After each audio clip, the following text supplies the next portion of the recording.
I greet you in Lord's holy name. We'll continue our study from the book of Matthew. I'm extremely happy that dear Soumya, she is an agricultural student from Andhra Pradesh. She's from Nandia. She is with us, and I thank God for her commitment.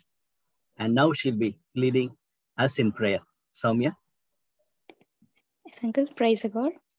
Let's bow our heads and look to the Lord. Dear gracious, loving Father in heaven, a righteous King, we come to you in your awesome presence this precious evening, Lord. Dear Father, we thank you for this beautiful day and for all well-beings of us, Lord.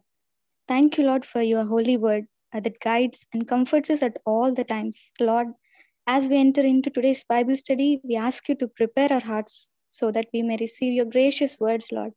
Help us to be the doers of your word, not just listeners, Lord. Especially, we thank you for the blessed life of dear Billy, Uncle, Lord. We commit to your mighty hands. Deliver your thoughts through your minister and continue to bless your faithful servant and his family, Lord, for all these efforts they have been taking. Father, we thank you for gifting us your righteousness through Christ Jesus and helping us to flourish and have inward righteousness, Lord. Dear Lord, as your word says, ask and it will be given to you. At its high time, we plead you for Israel people and the things happening against them, Lord. We pray for your mercy and peace to rule over and lead them in your wisdom, Lord. Dear Father, let our lives, our talents and treasure and everything you gifted to us to be utilized for your kingdom establishment and glorifying your highest name. Guide us to fulfill the purpose of our life, to be passionate and committed towards mission till the end, Lord. To the time of glorious time, we wait and watch upon you. We give you entire glory, power, and majesty. In the highest name of our Savior, provider, protector, Lord Jesus Christ, we ask this prayer. Amen. Amen. Thank you so much, dear Soumya, for that very meaningful prayer. I really appreciate that. So far, in the two classes, we looked at Matthew's highlight or focus, Jesus as the King, and talking about the kingdom. He started with son of David, as God promised. God was fulfilling. And in the genealogy, we could look at many more details about God's heart for people. We studied about incarnation, God becoming man to be with us so that he can take our position on the cross. And we looked at John the Baptist as a forerunner. Even today, we are going to look at about John the Baptist. Very much the gospel writers are talking about John the Baptist. The true righteousness comes from Jesus. That's what Soumya prayed right now. And that's our strong belief. In Christ, we have right relationship with God. And that true righteousness should lead us to true worship and also a true living. Chapters 5, 6, 7, we looked at on Monday. Along with that, we looked at Satan and his kingdom. There's a clear-cut distinction between God's kingdom and Satan's kingdom. The worldly things talking about and temptation which comes from Satan. It is clear that he is attacking the kingdom of God. Yesterday, we looked at the two important thoughts. That is, one is on the mission of Jesus. In the 9th chapter and in 10th chapter, the focus is more on the mission. Even the discourse, the teaching on mission is so clear in this passage. Before that, we could see that Jesus in action in terms of missions, the theology of touch, the power of touch in his ministry, the power of God's word. That's what we looked at yesterday. And even in his mission, he was going and his ministry was holistic and it was filled with compassion, and prayer is so important. These are the things we have looked at yesterday. And the mission mandate given to the disciples is also highlighted in that passage. We as children of God, we as disciples of Lord Jesus Christ, we need to take this mission mandate. We are called, we are equipped by God, and we are part of the team to learn from our master,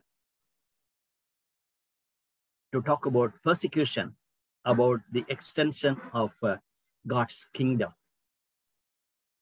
I'm extremely happy that Soumya could cover all these things in her prayer. And we are here for the extension of God's kingdom as a disciple of Lord Jesus Christ. And God has a purpose. That's what she prayed. God has a purpose for each one of us, and we need to be aware of it. Yesterday, we saw that it's not only for the full-time workers. For everybody, this command or this mandate is given. If you are a disciple, this mandate is given. Today, our focus is more on discipleship. We are going to look at chapters 14 to 23. A big passage. There are many, many paragraphs inside. I only wish that you will take time to meditate that paragraphs so that we can be blessed by studying these passages. But in the big picture, I like to have three headings. On Monday, we looked at Jesus had preaching, teaching, and also healing and claiming that he is the Messiah. Along with that, he was training the disciples for the future ministry. And Matthew brought out very nicely that there are 5 discourses of the teachings of Jesus. So far, we have finished 3. And today, we are going to see the 4th one, teaching on the community of disciples, or about the discipleship, what it really means. Before that, we are going to look at a narrative. That's what we saw that. Before each discourses, Matthew has a narrative. And tomorrow, we are going to look at the 5th discourse, that is about end times. But we are going to spend little time to look at the narrative before the final discourse. That is, Jesus is going towards the end, going towards the end of his earthly life.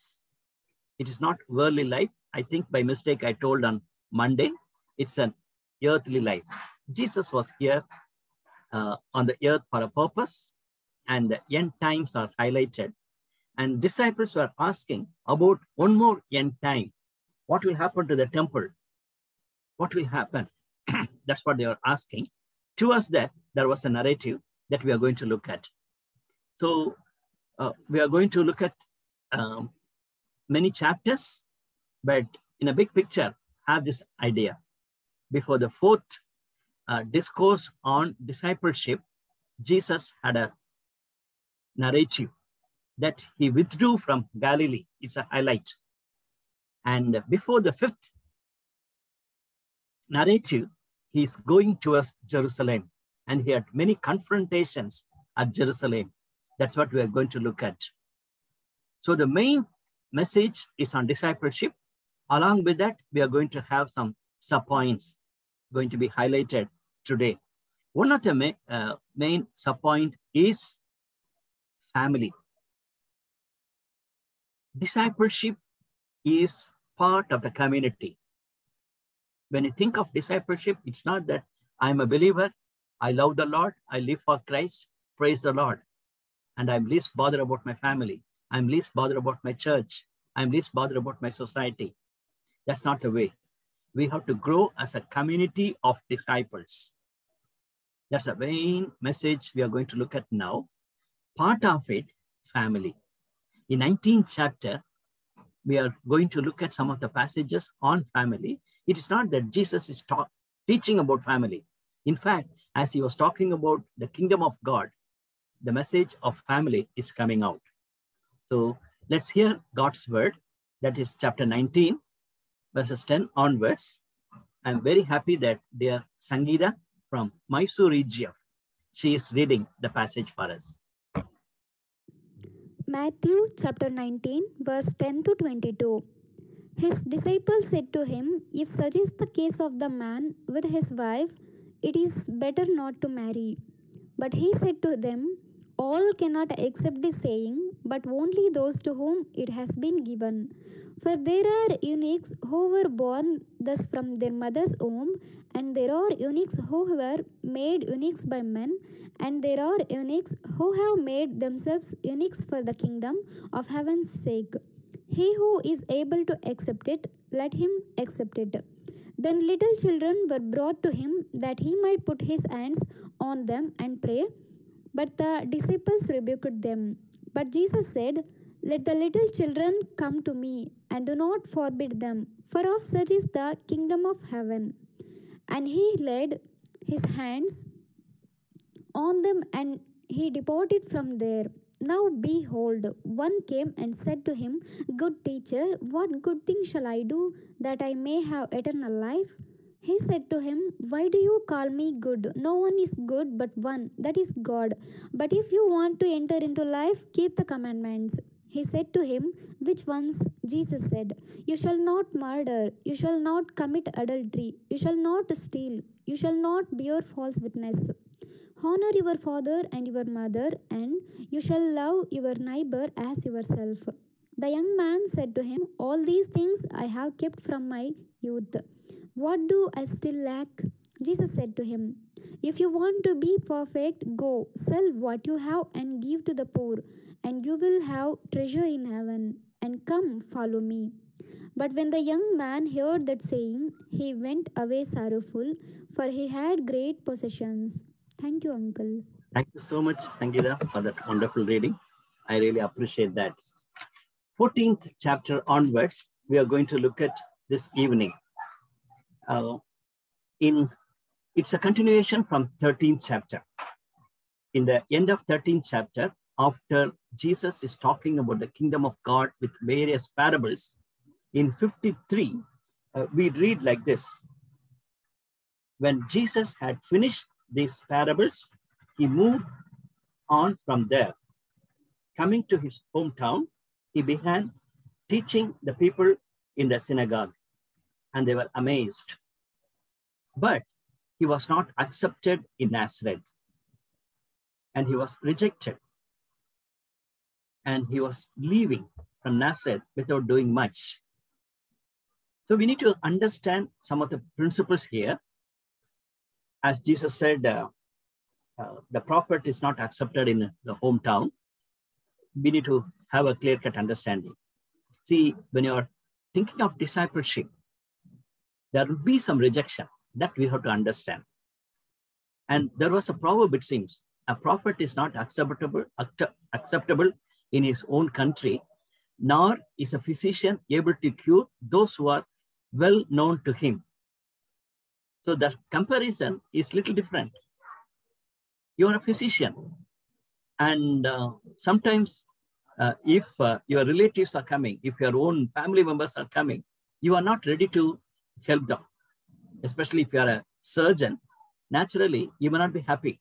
You will refer to other person. Basically because you know him well. Or something like, I don't want to take care of it. The idea behind this, knowing little more in detail, it put us off. They know Jesus as a carpenter. They are not looking at Jesus as a son of man, son of God, or the Messiah, or the servant who has come to serve them, sent from God, that they are not realizing. They could see only as a carpenter. So they knew him in a different perspective. When discipleship point of view, be ready for rejection. It may be from your own home. That's what we see in hometown. Or it could be from our known people. It's very natural. It's not that we should not do ministry at home, in our home church, or in our own family, among the family members, not like that. But you can expect some gap. After that, in 14th chapter, we read about Herod. There are Herods who are in charge for the region, Galilee region. There was a Herod, separate Herod. And that man wanted to know about Jesus. When you look at verse 14, chapter 14, verse 1, at that time, Herod the Tetrarch heard the reports about Jesus, and he said to his attendants, this is the John the Baptist. He has risen from the dead. That's why miraculous powers are at work in him. So first two verses, we see that the Herod of that region is talking about Jesus as the John the Baptist has come. Then Matthew in bracket brings out what has happened to John the Baptist, what this Herod has done. Verses 3 to 12, we read about it.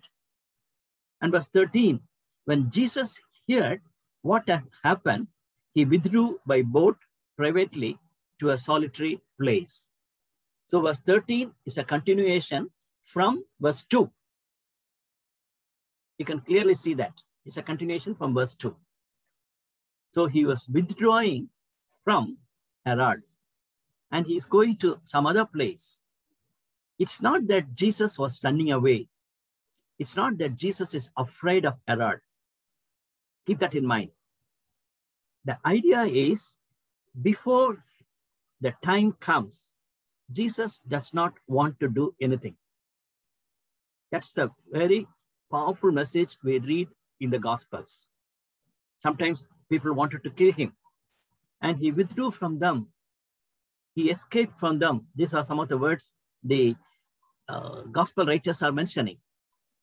We should not interpret saying that Jesus was afraid. He waited for God's timing, perfect timing. And here we see that he left that Herod's area. Then he has moved out to other places, and many things have happened. We could see that he was a teacher of God's word, and he was a compassionate healer. And not only that, even he did a great miracle of feeding the 5,000 people. As he was teaching, he was so much concerned about people, not only healing, even he was feeding the 5,000 people. Later, we can see that that was a spiritual message Jesus is bringing out. John could say very clearly, I am the bread of life. Jesus is the one who is giving the bread as Moses gave in Old Testament. So feeding of the 5,000, and later we read in Matthew, feeding of the 4,000. It is not simply miracle saying that Jesus is great. Rather, it is a spiritual message. Jesus is the provider for his people. In an excellent way, I'm sorry to refer again and again Saumia's prayer. She closed the prayer with that word, Lord, you are our provider. Wow, beautiful thought. So 5,000 people are fed, 4,000 people are fed. It is not simply taking fish and bread. They were fed by God's word. And Jesus is the provider. There's a message we could hear. Though he was leaving one region, naturally, he was ministering to people. He was a blessing to the people. He was communicating the spiritual message to the people. But chapters 16 and 17, we have one more dimension. That is, who is this Messiah?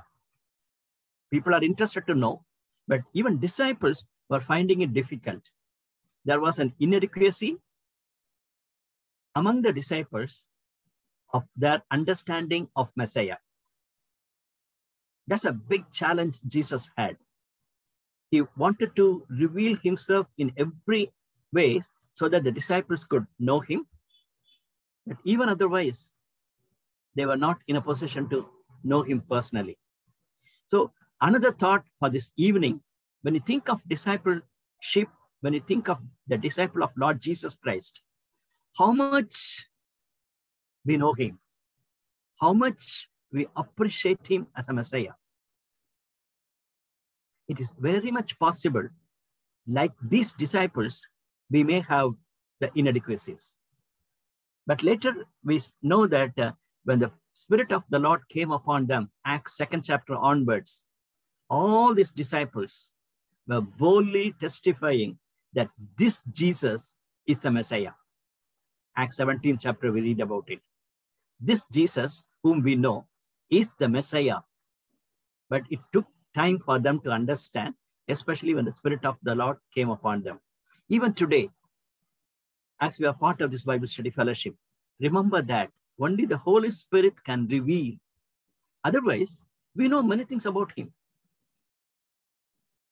Some of us are from Christian background. We might have attended Sunday school. In our young age itself, we heard stories right from Genesis 1st chapter onwards. So we know. But do we know God personally? We do not. Do we know Jesus as the Savior and the Lord, and he is the Messiah? That we need to keep that in mind. Let's look at some of the passages as we see that in 16th chapter, first passage talks about their disciples were confronted with the question, what people are telling about me? Jesus was asking. And then, who do people say the Son of Man is? In verse 13. And people are telling about it. The Herod was telling that you are the John the Baptist, and the others are saying Elijah and prophets, things like that. And then, whom do you say? So that time, Peter could say very clearly, you are the Messiah, the Son of the living God. Verse 16, you are the Messiah, the Son of the living God. And Jesus appreciated him, said that, blessed are you, man. It is not you have told like this. The Spirit of the Lord has helped you to confess and to tell like that. Praise the Lord, praise the Lord. That's what exactly I'm saying. When the Spirit of the Lord comes upon us, God reveals truth to us. Then we know that whom we believe, and he is the Messiah. But the next passage, we see that Jesus predicted his suffering and death. But there, Peter miserably failed. And Peter said, Lord, it should not happen to you. In the beginning, he told before everybody that you are the Son of God. You are the Messiah. That is before everybody, he said. But second one, he took Jesus separately and said like that. My dear brothers and sisters, Peter miserably failed. And Jesus has to scold him, get away from me, Satan. Look at that. They see the difference between the previous passage and this passage. Earlier, God told Peter, that's really great. God has revealed to you. But now he says, get away from me, Satan. You are not thinking of as God thinks. When Jesus was predicting his suffering and death, Peter is not in a position to accept it. So that's one point we need to understand. When it comes to suffering, when it comes to persecution, many of the disciples are not interested. They want to have more blessings. Jesus is great and rejoicing and all blessings. And we all want to be disciples. When it talks about suffering and pain, we wanted to run away. That's the first passage.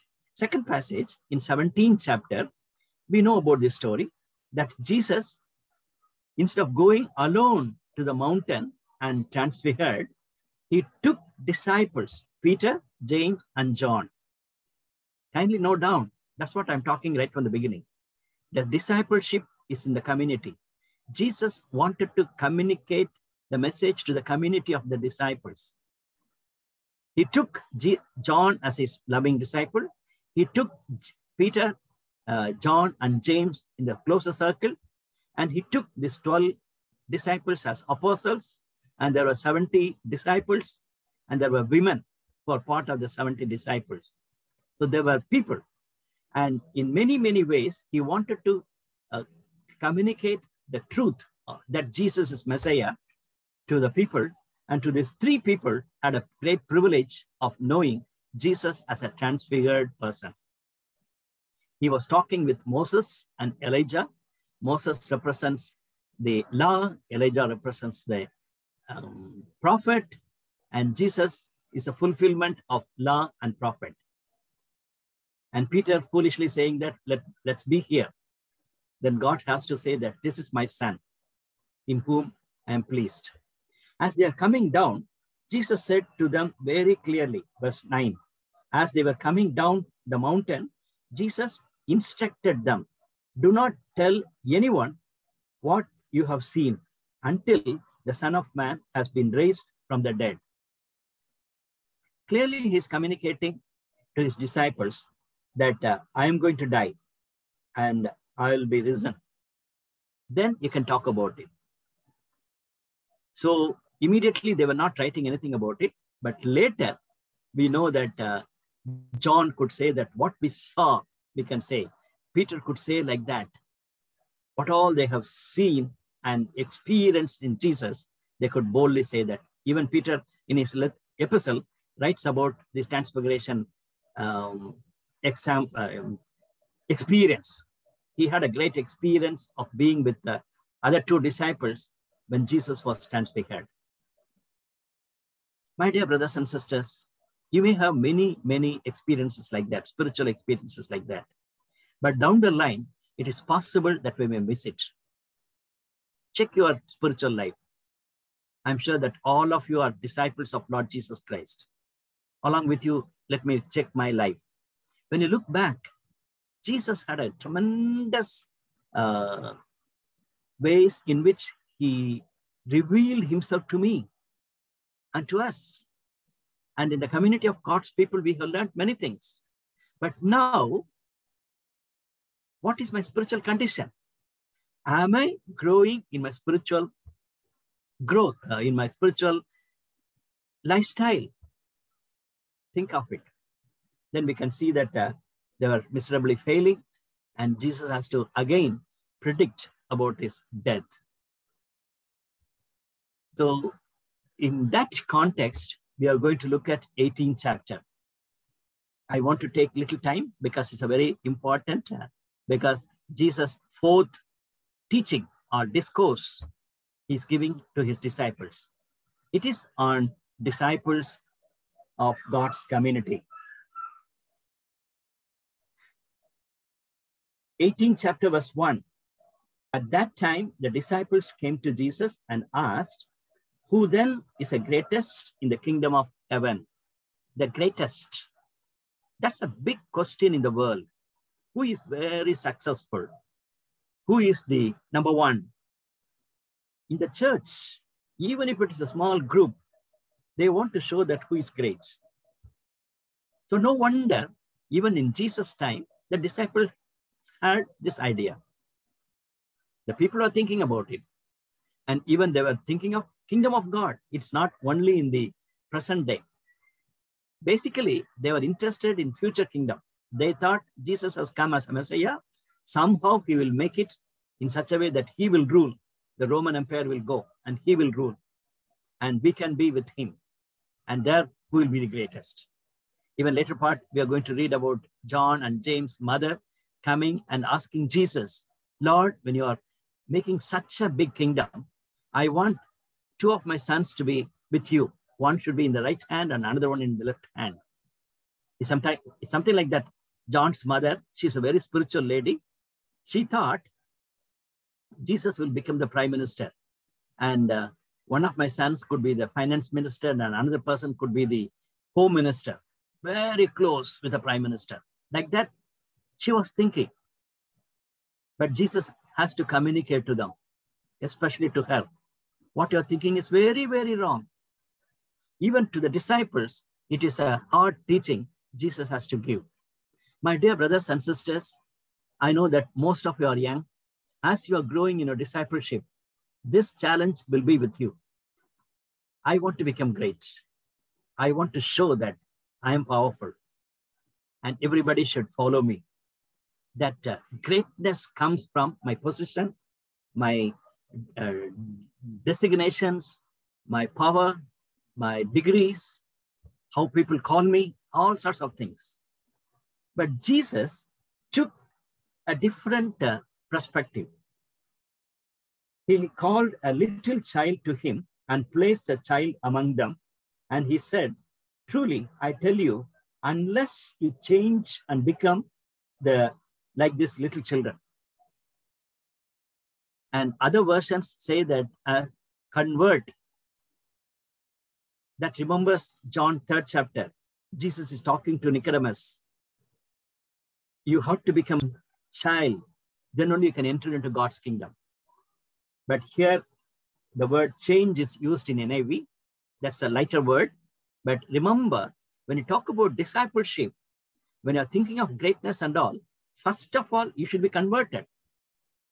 Conversion is important. You have to be a child of God. Then talk about growing in a childhood. And the whole passage up to 14, there are many thoughts he's sharing about keeping a child as an example. I was so thrilled to see this cross-reference in Psalm 131. I have read it. We studied 131, but this time it has come to me afresh. I'm sure that you'll be excited to see that. It is a psalm by David. 131 titled it as David is speaker. So keep that in mind. Before I read that psalm, keep that in mind. David's song. Second one, we know that Psalm 120 to 134, the 15 songs are known as the songs of ascension. As they are going up in the hill of Jerusalem, they'll be singing the song. So this is one of the songs. Right. Now let me read for you. Psalm 131. My heart is not proud, Lord. My eyes are not hafting. I do not concern myself with great matters or things too wonderful for me. But I have calmed and quieted myself. I am like a weaned child with his mother. Like a weaned child, I am content. Israel, put your hope in the Lord, both now and forevermore. David, in a powerful way, in a very small psalm, communicates a message. Who is a weaned child? A child is leaving its mother. So far, it is depending only on mother's source. And a time has come, mother has to leave that child. In the beginning, the child will be crying, even thinking that my mother has forgotten me. The child may think that my mother is not loving me. But the child cannot grow and die as a child which is depending only on mother. You follow me? So, David is saying, now I'm maturing. I'm growing. I was a child. I was depending only on my mother. Now, my mother has to say gently, you go away.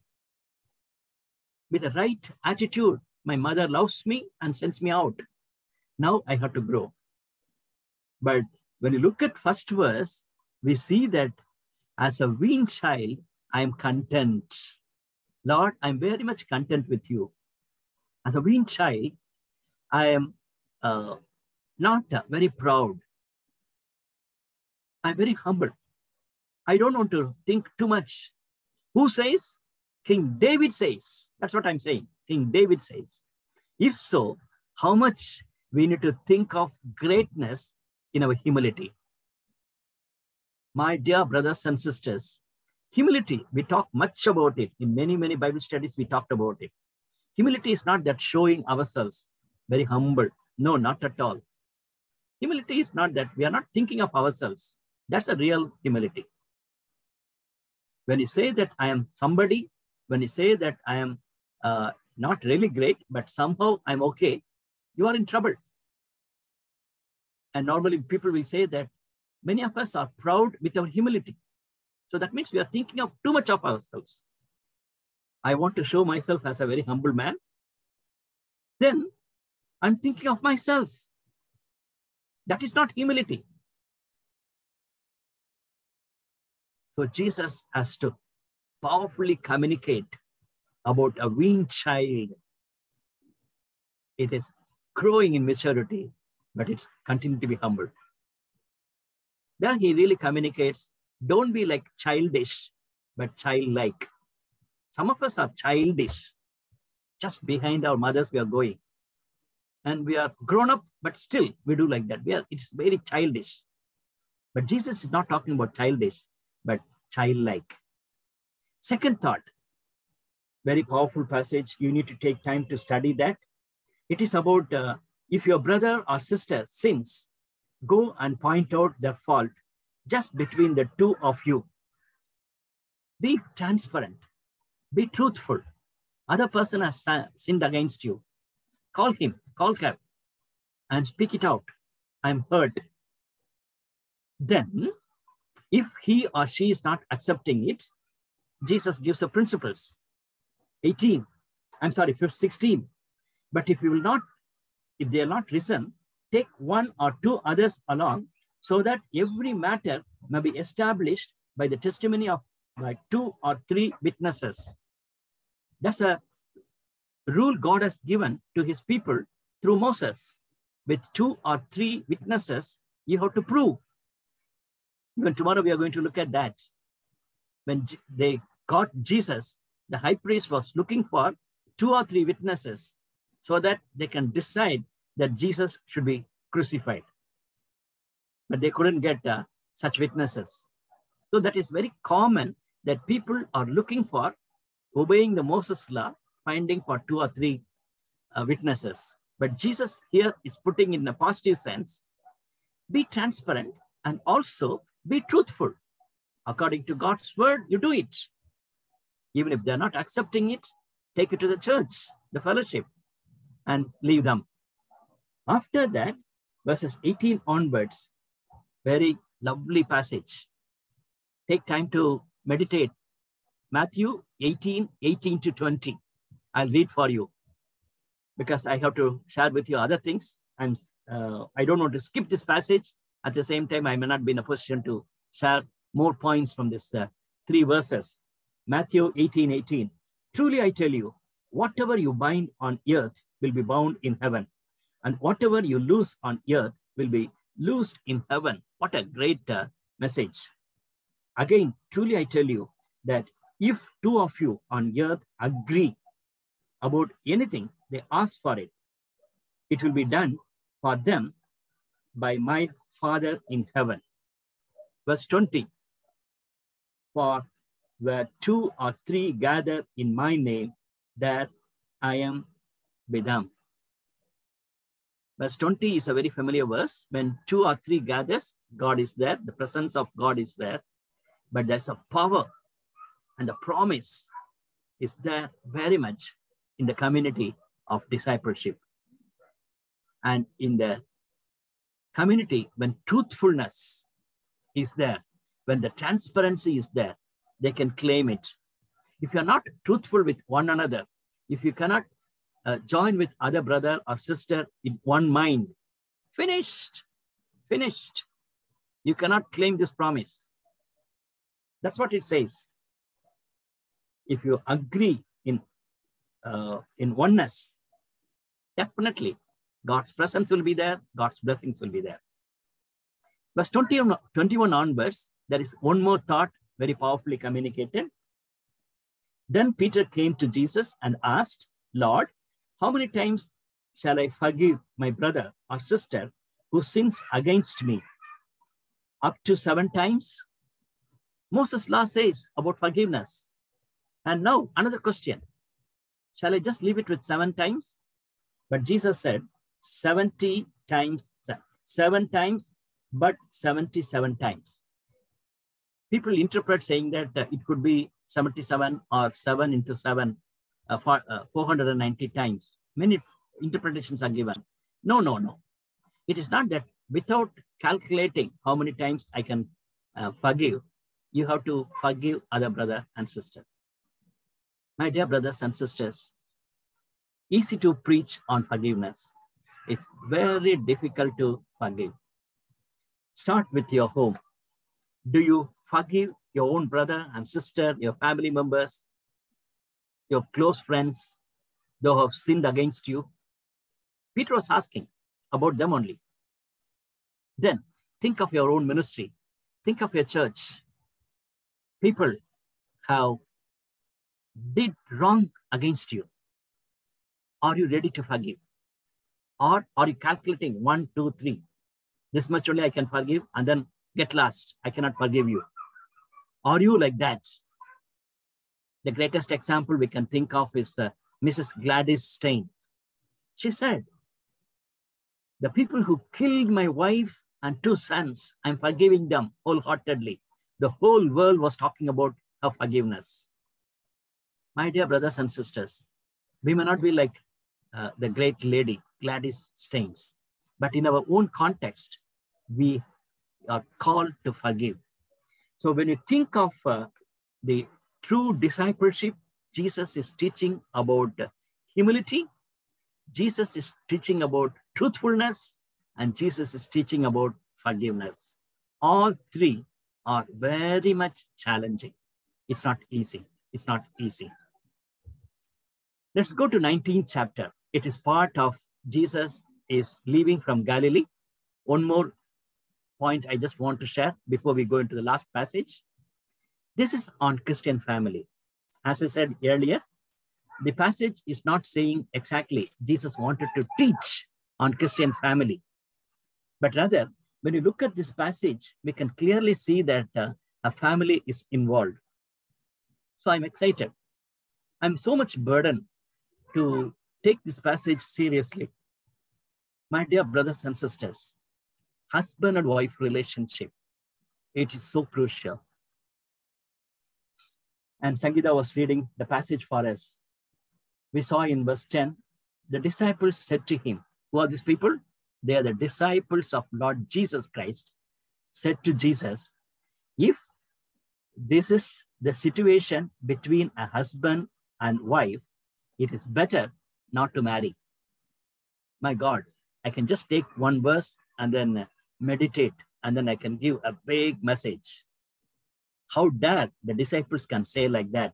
Because we know in Genesis chapter 2, we read about husband and wife. There we read, God told man should not be alone. But here the disciples say it is better for a man to be alone instead of being with a wife. It is wrong. It is wrong. So the biblical understanding of marriage is God-given. Before the sin came into the world, we studied about it. When we looked at Song of Solomon or Song of Songs, we saw that. And when we studied about Jeremiah 16 chapter, we talked about it. You should be calling. If you are single, it is a calling. I'm happy that some of my brothers who are here in this fellowship are single. Praise God. Praise God. That doesn't mean that it's better for others not to get married. What is the context? The context is on divorce. The Pharisees came to Jesus and in verse 3, is it lawful for a man to divorce his wife for any and every reason? Because Moses says that's a possibility of divorce. You can just write and then give. The court can decide a divorce. That's what the Pharisees was asking. But Jesus' answer was completely different. Jesus is not talking about Moses. Jesus is talking about Genesis 2nd chapter. Verse 5, and said, for this reason, a man will leave his father and mother and be united to his wife, and the two will become one flesh. A beautiful thought which we read in Genesis chapter 2, verse 24. Already I suggested this book for you. I Married You. Except the title, it's a beautiful book. I Married You by Walter Travis. He gives three messages from this same verse. A lovely message given by Walter Traffis.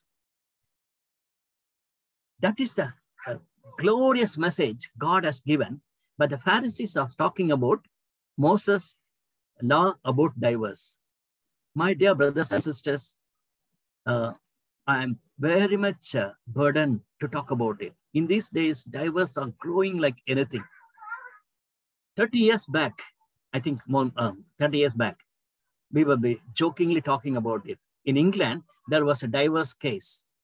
The wife has given a writ, a complaint to the judge, and judge has accepted her request and gave the divorce. That was a condition of the Western church, and that was a condition of the Western world. And we were all laughing.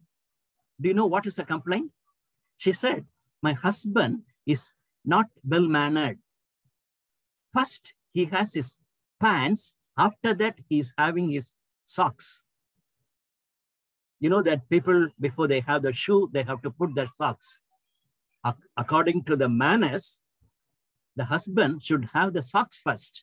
After that, he has to have the pant. But this man was very bad. He was having the pant first. After that, he had socks. And the wife went. That's not the simple reason. They may have many other reasons. But she gave that reason, and judge has to decide it is right that this man doesn't have a manners.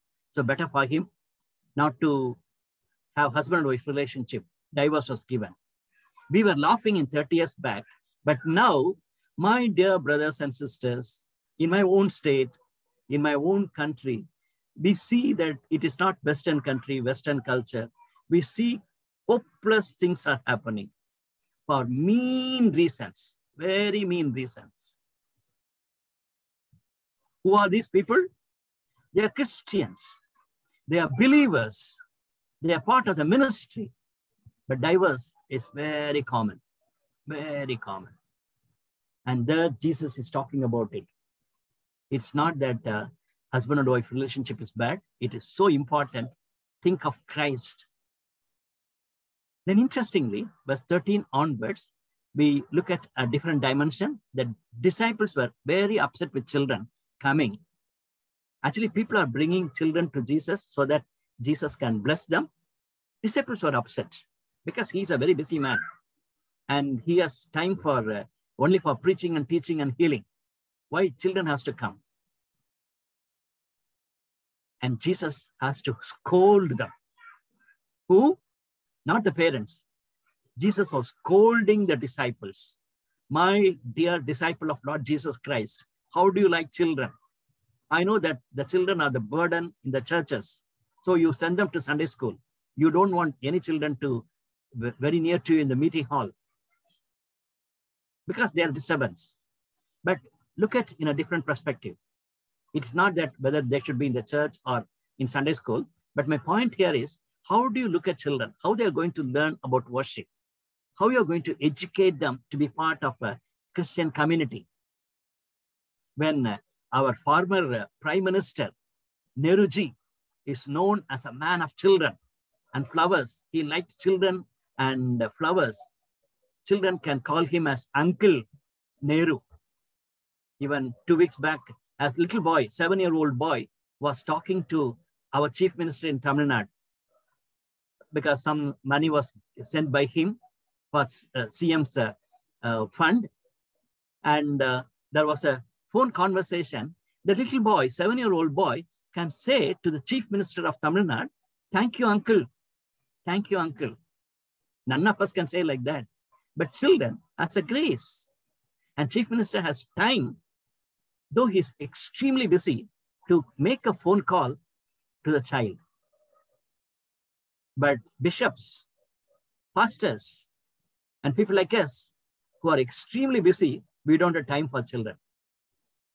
Learn from Jesus. Learn from Jesus. Third one, about the young man. Matthew could clearly mention that he was a young man. He was a super spiritual man. He knew every commandments. And he was excellent in his spiritual disciplines. He said very clearly, Lord, I know everything. According to Moses' law, you cannot complain anything. Then still, I'm interested to go to heaven. Tell me what I have to do. So that shows that there is an emptiness. And that man was asking for some way for him to enter into heaven. And Jesus said, you leave everything and love poor people. That was a sad message for him. The verse says, he went away very sadly. My dear brothers and sisters, there are many, many young people around us. They are so crazy about materialism. They are so crazy about money. And they are so crazy about entertainment. They are so crazy about relationships. They know everything about God. They are Christians. But when Jesus said, you leave this one particular thing, they are not ready to face it. I'm sure that you are not in that category, but what about you helping another young man or young lady who is like that? I'm not talking about unbelievers. They're all Christians. They know everything about the law. They know about everything about Christianity, but they are not ready to enter into God's kingdom by leaving one thing in their life. So husband and wife, children, and young people, we are talking about, it is a home, sweet home. If Christ is ahead, I like this quote, a good marriage is not a contract between two persons, but a sacred covenant between three. Too often, Christ is never invited to the wedding and finds no room in the home. That's a mistake, spelling mistake. It's not a contract between two people. It is a sacred covenant of two people with Jesus. We invite Jesus by putting the verse in the wedding card and all, but truly are we inviting Christ to be the head of our wedding and our family? Last passage is a big passage, 21 to 23. Jesus is entering into Jerusalem and he is in Jerusalem. That's what we are talking about now. That's the last week he is entering, and the triumphal entry, we know about it. In a glorious way, he entered into Jerusalem. Already we studied about it in other gospels. And cleaning the temple, it is a spiritual message. We need the cleansing. They're religious, but they're not spiritual. Then cursing the tree, the next passage, cursing the tree. That is also a spiritual message. They had leaves, but there was no fruits. Jesus was attacking on the hypocrisy. Jesus expected some fruits. Of course, the Bible says that was not the season. That does not mean that Jesus was very wrong in approaching that people. That when the leaves are there in the tree, we can expect the first fruits, maybe a first level of fruit. So that's what Jesus is expecting. My dear brothers and sisters, I know that all of us have nice leaves and we are living trees. But when Jesus comes to us, we don't have fruits, not even the early fruits. So Jesus has to curse. The curse is on Jerusalem. The curse is on God's people. That's what we read. Though the tree died, that's a spiritual message we can think. 22nd chapter, many questions. 23rd chapter is talking about the Pharisees. Jesus is attacking, condemning the scribes and Pharisees. You can see that there are many, many woes are mentioned in chapter 23. It is about the hypocrites. This evening, I want to take little time. The Pharisees were hypocrites. You and me cannot be like that. They are blind to themselves. They're really blind. They don't really see the light. They don't really know the meaning. And they never see the damage done to others. They speak nicely, but they make others suffer like anything. They were the hypocrites. They deliberately play a part so people will think they are more spiritual, but they are not truly. Really, they are not spiritual, but they show themselves as spiritual. A hypocrite, the word comes from having a mask worn by an actor. We act nicely. It can happen to any believer for that matter. We become hypocrite. The one and only remedy is that we have to be honest before God, and we have to be honest with ourselves. Then only we can get rid of the hypocrisy. My dear brothers and sisters, when we think of discipleship, hypocrisy is a major concern. You and me are warned in this evening. Let me think of some questions with you. Am I growing as a disciple of Christ Jesus among the community of God's people? Not alone, with others am I growing? If not, why? What is my commitment to a God-honoring Christian home? I know that some of my brothers and sisters who are here as married people, but I know most of you are not yet married. Are you making a commitment today? Lord, when I'm going to get married, my home is going to be God-honoring. It's not thinking of divorce. It's not thinking of law of the children. It is not thinking of outward commitment. Truly, a God-honoring home. And when you look at people who are externally good, how you are going to handle them? Hypocrites, how you are going to handle them? Let's pray together. Father in heaven, we thank you for the powerful message we receive from these passages. Jesus was talking about discipleship.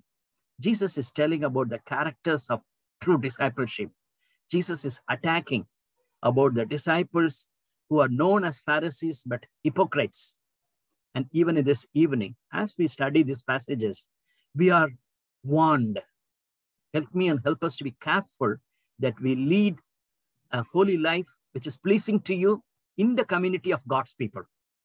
Help us to grow as a disciple in the childlikeness so that your name will be honored. As we prayed, your kingdom will be extended through our commitment. Thank you for hearing us. Continue to speak to us. In Jesus' precious name, we humbly pray. Amen.